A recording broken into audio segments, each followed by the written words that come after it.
क्या आपने कभी सोचा है, जब किसी इंसान की देह अग्नि के हवाले की जाती है, उस पल असल में होता क्या है?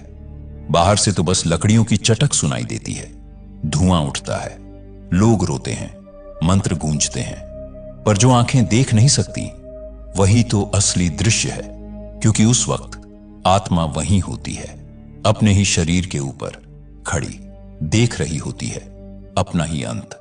गरुड़ पुराण कहता है, मृत्यु कोई अंत नहीं, वो आरंभ है उस यात्रा का जिसे हम देखने की हिम्मत भी नहीं करते। सोचिए, अभी कुछ घंटे पहले तक वही व्यक्ति सांस ले रहा था, बातें कर रहा था, हंस रहा था, और अब वही शरीर लकड़ियों पर पड़ा है। आत्मा देखती है, लोग नहला रहे हैं, कपड़े पहना रहे हैं, फूल चढ़ा रहे हैं, हर क्रिया, हर मंत्र एक विदाई है, पर आत्मा इसे मान नहीं पाती।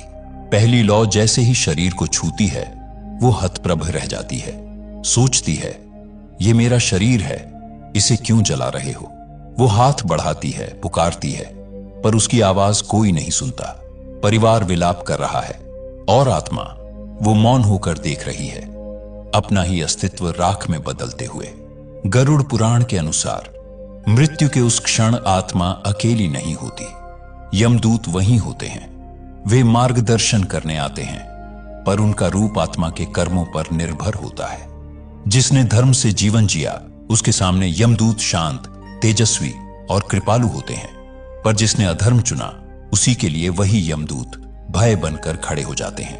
अब कल्पना कीजिए, चारों ओर धुआं है, रोने की आवाजें हैं, और बीच में आत्मा खड़ी है, अदृश्य, निराश, भयभीत। वो अपने प्रियजनों को देख रही है, पर कुछ कर नहीं पा रही। वो पुकारती है, पर कोई नहीं सुनता। जब आग की लपटें सिर तक पहुंचती है, उसे लगता है वो जल रही है, मिट रही है। वो चीखती है, तड़पती है, पर यह केवल भ्रम है, क्योंकि आत्मा को अग्नि छू नहीं सकती। आत्मा ना जलती है, ना मिटती है, वो शाश्वत है, अमर है, पर देह से मोह वही उसे जलन का अनुभव कराता है।